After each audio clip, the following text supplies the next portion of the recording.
Well, a neighborhood market in El Sereno is turning to the community for help. The owners say it's been a tough year for small businesses like theirs. KCAL's Elise Martinez shows us why some say this is much more than just a market. Come on in. When you step inside El Sereno Greengrocer, it feels like a step back in time, when markets were the focal point of the neighborhood. Our nourishment is happening in different ways. People are gathering it in terms of food. People are building relationships with their neighbors. Most people who come here are in walking distance. Nilanjana Banerjee says her 5-year-old son Kabir tasted his first passion fruit right here, and now he keeps asking for them. It's really great to be able to come here. We know the owners, where we're meeting other folks. There's a place to sit. We're learning about fruits and vegetables. People come in here and was like, oh my God, I haven't had this since I was a little girl. Oh my goodness, I haven't tried. I can't believe you have chocolate covered bananas here. Or chirimoyas.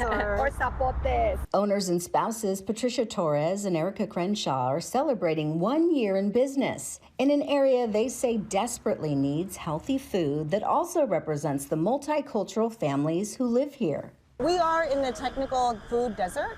Here, basically, there is not like a supermarket within a certain mile radius. There are these sort of mega discount stores, but there's no market selling fresh, local, organic produce, and then definitely not selling it at reasonable prices. The first time small business owners bring in produce from the nearby farmers market and say they prioritize partnerships with BIPOC farms and vendors. We are thinking about equity both from the staff perspective and the farmer perspective. Everyone is being paid fair wages. The couple says it's been a tough year. A loan from the bank was denied, and now they're hoping an infusion of cash from an online fundraiser will help them move forward. For many in this neighborhood, El Sereno Greengrocer is more than just a market. It's a celebration of culture and community. It's just everyday magic. And that's what we get to see every day. Everyday magic. In El Sereno, Elise Martinez, KCAL News. And the owners have started a GoFundMe page to raise money. You can find it on their Instagram page, El Sereno Greengrocer, along with their business plan. Oh, some vibrant colors taking over Ventura. It's the aerosol artwork of some at-risk kids. Tonight, KCAL News reporter Elise Martinez takes us on a tour. When he's painting, 16-year-old Ulysses Albaran says he's able to free his mind. Kind of nice to take a break from everything. And focus on his passion. Albaran lost his older brother Christian to gang violence in Ventura. Well, yeah, whenever I paint, it makes me it helps me think about him too. The Avenue Aerosol Art Program has helped to keep Albaran from a similar fate. It's definitely I know if I was to be a part of that life, then I would have gotten into more trouble. Make sure your can bottom stays down and your spray goes up, and then you follow the line across. The art program is run by the West Side Community Development Corporation, a nonprofit that works with kids in disadvantaged areas ages 7 to 15. And when you fade it back up into it, okay? Okay. Art instructors Joshua Burns and Kyle Navarro are passing along their knowledge and providing the support that they didn't get when they were kids. Fade it up like that, so you can make a solid line along the horizon. It's a way to keep them off the streets. It's a way to give them an outlet, and then they can also learn entrepreneurial skills to possibly turn it into a job one day. And now you'll find these budding artists work in the most unusual of places. Their landscape murals are on display at an oil field owned by the California Resources Corporation. This is the first time Albaran and the other young painters have seen their work here. I remember doing this one. What do you remember? The mountains, it was so hard during the shading. We'll find more spaces where it makes sense for us to display them. We'll make sure they're along bike paths and roadways where everybody can see them. Albaran's artwork isn't only on display at the oil field.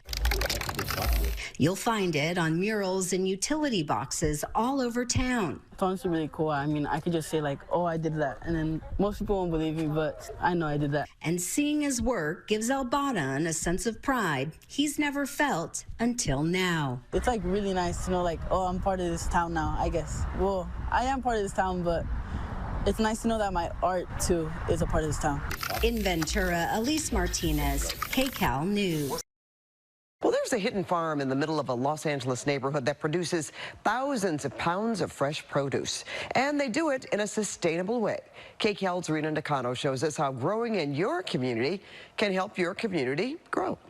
Farm to table isn't just a trend here, it's an ethos. So this is arugula that we're going to be putting on the tomato and corn salad. The farm, kitchen, and dining table are all in one place. Little City Farm in Oxford Square.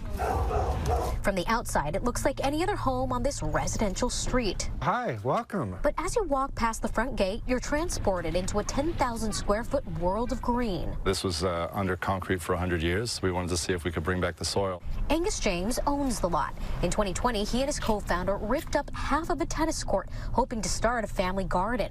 It was supposed to be a casual pandemic project. The garden for me is like my therapist's office. But when they hired Benjamin Hirschfeld, the plants took off. We have our bay leaf tree, which I planted when it was like this big. This flip-flop and fedora-wearing LA native is an urban farmer.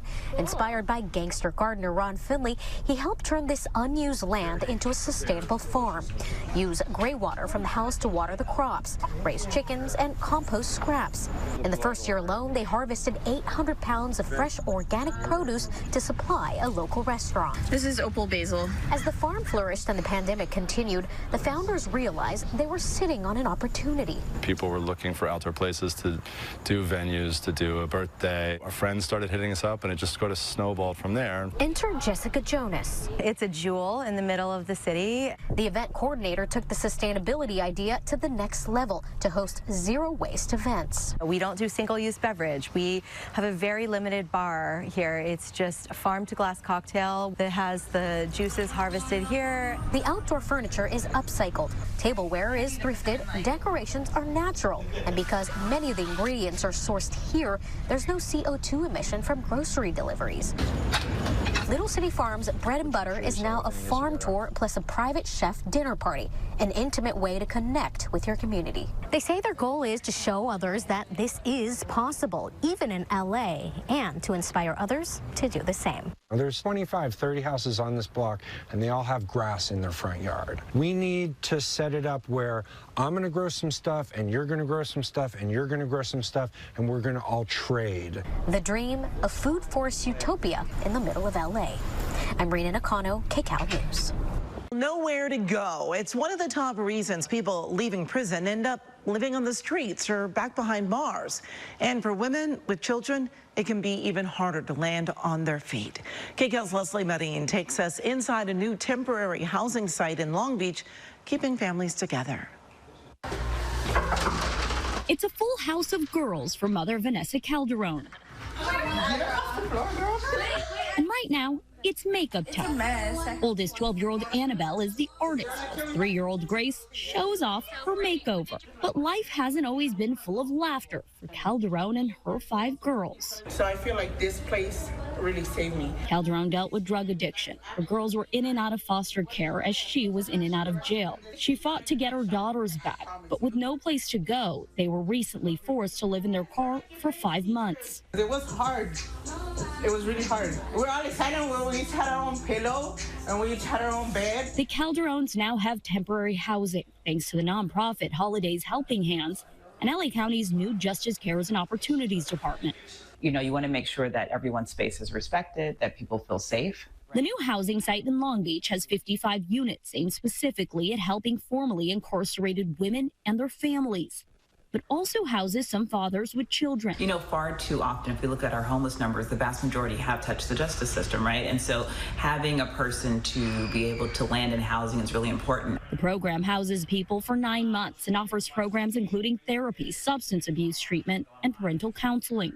We offer love and we give them the support that they need. We help them get in schools. We don't think about it. Like right now, the kids couldn't even get in schools because the schools are full in this area.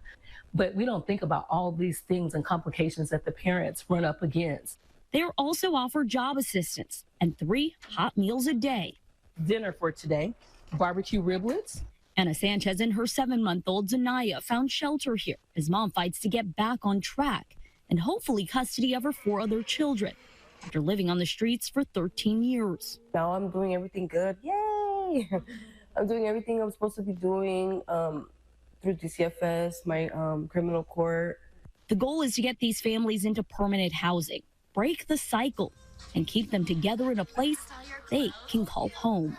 Knowing that even though it's a temporary home, it's home for us, you know what I mean? Leslie Marin, KCAL News. A smoke shop owner in Orange County is now on a mission to teach other women how to do basic maintenance on their cars, empowering them on and off the road. That's right. KCAL's Elise Martinez visited her shop in Costa Mesa and shows us tonight her free classes are filling up. Because we're always told that, you know, it's not our place, right, as females. It's a one-woman show inside SoCo's smog test in Costa Mesa. Owner Angie Hernandez mans the shop by herself. She drives the cars in, does a thorough inspection, then the smog test, fills out the DMV forms, and takes payments. Repeating the process over and over as customers line up. I never thought I would do it for a living, but here I am, and I love it. Hernandez's love of cars started at a young age and grew once she got her own ride and needed to fix it. I just started getting my hands dirty and trying to figure things out on my own, and my brother did help, my dad helped. Now she's putting other women in the driver's seat when it comes to maintenance on their cars. 2, 4, 6, whatever, you want to do 32, so about right there. Hernandez started Women with Wrenches, a free workshop that teaches women how to change a tire, change the oil, even jumpstart a car. I loved it because I did have a lot of questions to ask. Allie Cole admits she ruined her old car. I ended up putting oil in the wrong spot, and then I broke my car entirely. Then she went to one of Hernandez's classes and picked up some of the basics. And I don't want to go to my mechanic and ask something and then be scolded for not knowing, you know, or have to pay for something that I don't necessarily need. Women with Wrenches is in demand after video of a class went viral on TikTok. I just try to be super easygoing and understanding. I don't want them to feel like any question is stupid. Hernandez knows what it's like to be an outsider in the male-dominated auto industry and says if women see her fixing a car, they'll be able to see themselves doing it too. In Costa Mesa, Elise Martinez, KCAL News. This gets to story number 5 now. The nonprofit Crop Swap LA has transformed ordinary and unused front yards into a bounty of fresh fruit and veggies.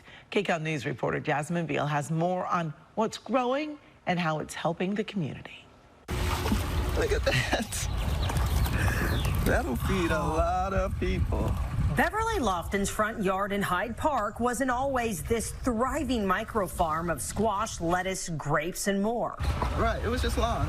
That's why in 2020, Beverly knew she wanted something different. She met Jemiah Hargis, the founder of a nonprofit called Crop Swap LA. Got it. He helped her make the switch from a water-guzzling lawn I love the lettuces. to this micro farm. Some purple carrots. Hargins has his own micro farm growing at his home just a few miles from Beverly's in Leimert Park. And here we have our A-frames of lovely chard, collard greens. It's one of 3 farms in this area, including Beverly's. The benefits for her are a tax write-off and, of course, some of the produce. Then get 2 pounds of food a week, fresh food. Hargins, who had no experience in farming, left his stockbroker job in 2018 and started the nonprofit because he wanted to give people better food than what was being offered at grocery stores, using unused spaces like front yards to grow the produce and sell it. Got my little pocket knife, chop it at the neck. With these 3 micro farms, they can supply a harvest right now for 70 families every Sunday. People love it. For $60 a month, people living within a mile of these farms receive a bag of the fresh, nutrient-rich produce that is grown from solar power and recycled rainwater. They're green now, but they're going to turn. They're Concord grapes. Yeah, we'll deliver straight to your doorstep every Sunday. Every day, drivers stop at Hargins' house on the corner of Dagnan, curious about his lush gardens in a concrete jungle, where an easy snack is within hand's reach. This is called a ground cherry. Yeah. And just picked fresh right here. Oh, yeah. Oh, it's a little sweet but sour. Exactly. He hopes to continue to grow people's interest and desire to create their own micro farms and let nature do the work. In Leimert Park, Jasmine Veal, KCAL News.